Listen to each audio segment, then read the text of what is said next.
Marco Falcone oggi presente qui a Camporotondo per questo evento molto atteso, c'è passione, c'è la volontà di creare questa competizione, la presenza importante delle istituzioni comunque per un momento di festa.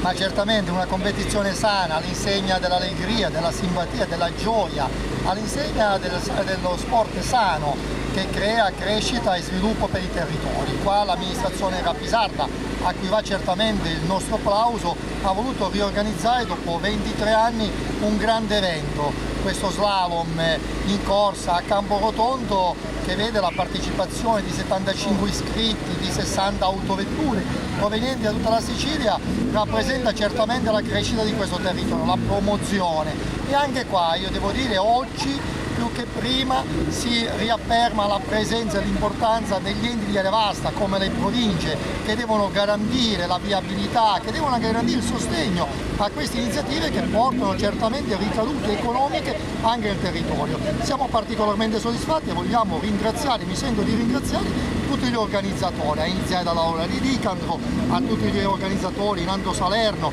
all'amministrazione, al sindaco